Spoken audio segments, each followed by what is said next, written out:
actually, we're part of Frederick City. We're right here in Frederick, a city that dates back to the 1740s. 1740s. I have it on good word that you've got a little bit of legacy in the city. Actually, well, yeah, so my family settled here in the 1730s, so before Frederick was really here. And then we have some family history of doing what we do, but... I'm sure you're going to tell me all about it. Yeah, absolutely will. All right, you want to get inside? Yeah, let's get going. Good. Mark, it's good to be here. I've driven about 200 miles to get here, so really happy about it. Tell us a little bit about how, well, first of all, we're going to introduce you, Mark Lambert, Dragon Distillery. Yes, the owner, head distiller here at Dragon Distillery. Okay. Pleasure to meet you. Nice meeting you. Thanks for coming. Yeah, I'm looking forward to it, and I'm really intrigued by the city here, our Frederick. So I want you to tell me the whole story. Don't leave anything out, and you tell us a little bit about the heritage here. And your family is strongly rooted here, right? Yeah, actually, as I said, our family's settled in the Frederick area in the 1730s. We had about 1,000 acres, about 15 miles north of the current location of our distillery. Of course, we don't have that anymore, so it was my 7th great-grandfather who actually settled here. And we actually have one of the oldest graves in Western Maryland, which is my 7th great-grandmother. So you're definitely a legacy. We're strongly rooted here in the Frederick community. We also have some history in the alcohol business as well. So. Not necessarily the legal alcohol business. Do you want to share that with us? Yeah, well, so my great-grandfather, Bad Bill, actually the newspaper gave him the moniker Bad. He was quite a character, but he moonshined. He was a doctor, but I think doctoring was sort of secondary or tertiary on his to-do list because he... Did he do like bloodlettings and actually, leeches? So he was actually, a country doctor, so he delivered babies, patched bullet holes, did all that kind of stuff, but... the only reason he went to med school was because he was forced to by his father, who was a county judge. And Bill was just sort of rambunctious. And when he was 18, there's a story he got drunk and rode his horse into the courthouse and shot out all the windows. That's pretty bad. Yeah, so that was sort of indicative of how he lived his life. So he was a moonshiner, and then my grandfather moonshined. So we had, and my cousin may or may not moonshine, but we have some family legacy and some family history here, and I'd always been interested in it. I never really had the opportunity to pursue it until a few years ago. So. Okay, and when was Dragon established officially? Well, we say 2015. We actually established at the end of 2014, and we've been when we started the distillery. We looked. I knew I wanted to be in Frederick. I have a strong affinity for Frederick. It's a great city. There's a lot going on here. We have great breweries, great wineries, and at that time we had no distilleries. So I looked at probably every piece of property in the city. Spent about 8 or 9 months looking for a place. Found this location which had all of my requirements. Now, what does it take what kind of requirements? So I was working with a realtor, and I told him, listen, I wanted 16-foot ceilings because of my column. I wanted fire suppression system already installed because that's a huge expense when you're starting a distillery. I wanted parking. I didn't want, and that was probably part of the issue with some of the really great buildings downtown. They just didn't have a lot of parking. And I wanted to be next to a landmark. So we're right across the street from the airport, so even out-of-towners, we say, across from the airport. Fly in and have a drink. You can, yep, absolutely. You can find it. Wonderful. And so, how many square feet do you have here? About 4,200 square feet. 4,200. Mm-hmm. And so, when you decide your square footage, is that based on output? Is that based on just your equipment? That was based on equipment and initial barrel storage for us. We do have some vacant.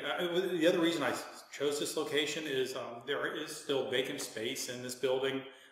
There's a significant amount of space in this building. So if we need to, we can always bump out as we grow, which is a great. And this was grown organically, no outside investment. No, it's 100% organic. Mm-hmm. Great. Congratulations. Oh, thank you. So you get the space It's what you want. What's in it? Well, so we have our still, which is 528 gallons. It's a dual pot, so we can operate it in a number of different configurations. So we can operate it as a single pot still, or in tandem with or without the column. So it gives us a huge amount of flexibility. Okay. When you talk about flexibility, what the average guy looking to start, what kind of flexibility are we talking about? Well, we make all kinds of products here. We don't just make a rum or just make a bourbon. We make a wide spectrum. So we make gin, we make vodkas, we make moonshines, we make bourbon, we make rye, and we make rum. Keeps you busy. Yeah, so it is a little bit busy.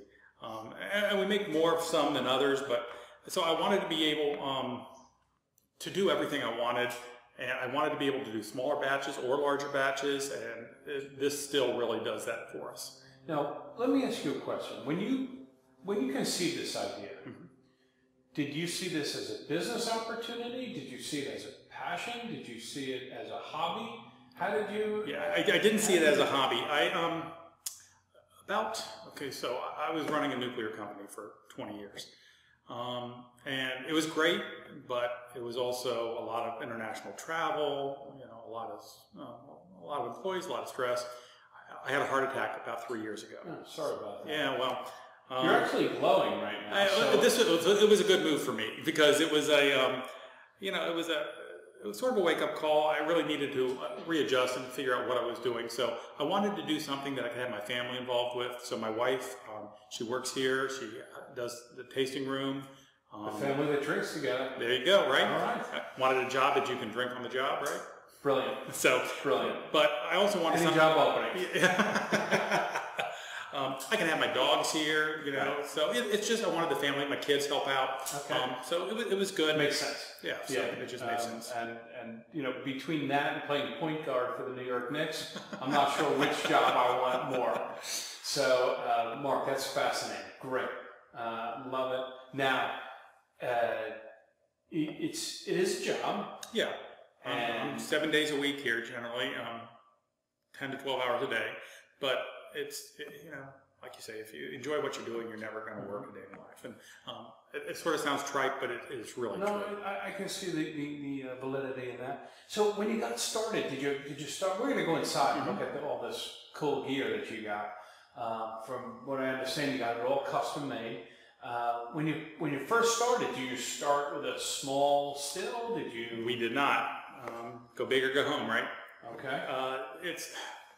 And the thing is, when you're making a product, at least I've found it, and not everybody's situation is similar, but for me, I've discovered that you really need, the still does matter. It's an important piece of gear there, and different stills produce different taste characteristics and flavors. They really do. You really need to learn how your still operates. So what works on a 50-gallon still may not translate exactly up into a 500-gallon still. Now, does that holds true for what kind of spirits? Well, I mean, we've noticed that in whiskeys, and that's what I was really focusing on for long term, our bourbons and ryes, and so that's what I really wanted to make sure that we were getting what we wanted out of this. Right. So let's finish up on the business side of this, right? Okay. There are lots of guys and women who want to be doing just what you're doing. Is it a business? Absolutely, it's a business. It's important. Listen, I've talked to a lot of people, because a lot of people are interested in starting a distillery, but you need to treat it as a business as well, or you're not going to be successful. Like anything else. Like anything else. Just because you can bake doesn't mean you can open a bakery. Just because you can run a still doesn't mean you can run a distillery. So you need to have a solid business plan. And if you've never run a business, you need to have that vetted by as many people as possible. You need to take a lot of things into consideration. It's not simply, hey, can I make a great product? Because there's lots of guys who can make a great product, but if you can't get it to market, you can't get people excited about it, you're not really going to go anywhere. Mark, where's your market?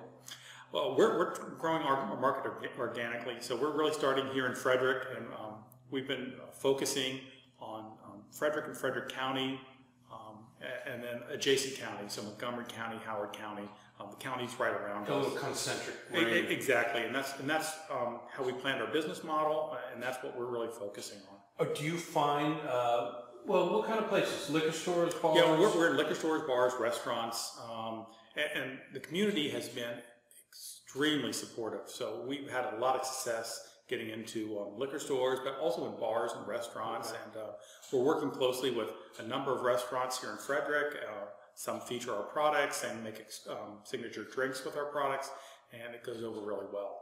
And it works both ways. So when people come in here, we certainly recommend those places that carry us because, you know, we want to give back. And so if a restaurant serves our products, we're going to recommend. People ask where to go, that's where we're going to recommend. Good old-fashioned networking. That's exactly right. All right. What's your favorite? You know, that's a question you get all the time from people. Well, I had to ask. No, it's true. And you know, I have two favorites. Just like you can't have a favorite kid, you really can't have a favorite spirit. So, from our standard offering, we do 2 different flavored vodkas that work well at different times of the year. So we do a medieval mint, which is a peppermint chocolate vodka. It's not sweet. We don't add sugar to anything, but it goes great. I put it in dark beer, like a porter or a stout. Okay. But it also goes great in hot chocolate, hot coffee. So it's really good in the fall, winter, and early spring. In the late spring and summer, we have almost like a brown liquor. Yeah, but it's good. It's awesome. And then we have Longbow Lemon, which is our citrus vodka. It's lemon and orange, and that is just super mixable. It's, you know, iced tea, orange juice, Tang, because that's what astronauts drink. Yes. So it's just really good. Of course, then if I had to. The product that was a limited release, which is probably my absolute favorite, was our rye whiskey we've done in conjunction with Flying Dog Brewery. Okay. And that was super popular.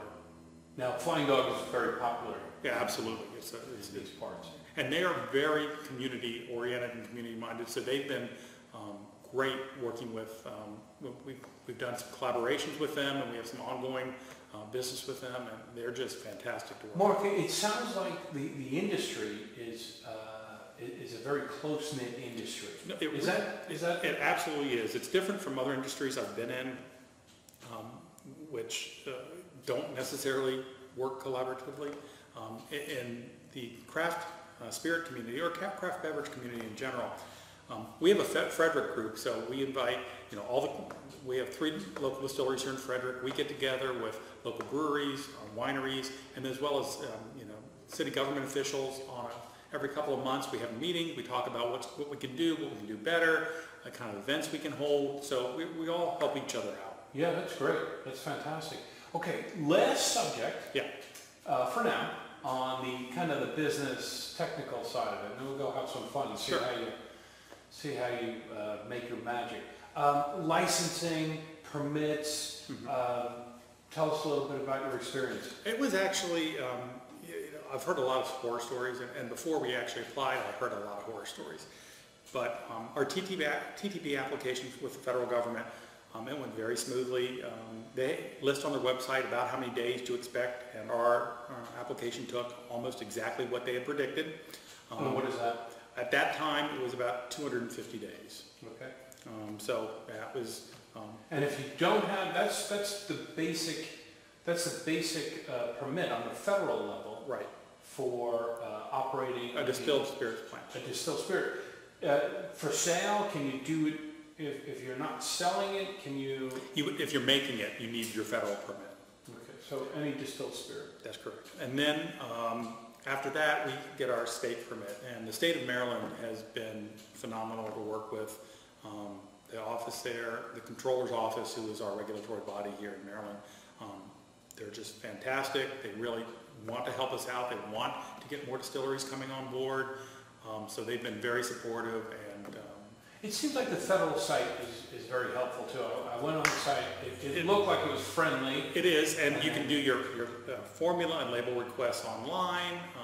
So it's, you know, it's... Now, what do you actually have to submit there? For formulas and labels? Yeah. So if you're doing a product that requires a formula, and a lot of products do, you simply tell them what you're putting in it, how you're making it, and you give that to them. you'll get a formula approval back, and then once you get an approval, you then apply for, you give them your label, and they have to also approve your label. So the label, for every label that you do has to be approved by the federal government. And they look for, there are certain things that have to be on there, certain things that can't be on there, but it's, and it's been pretty easy to work with them too. Great. Cost-wise, from a regulatory standpoint? Federal a couple of hundred? No, there's no cost for the federal permit. State permits are a different story. So Maryland, for a, I just renewed mine, but I can't remember exactly. It's roughly a couple $1,000s a year for the Maryland permit side, but federal there's no permitting cost. Okay. Well, listen, that covers the bases. You want to go have some fun back Yeah, there? let's do that. Let's head over there.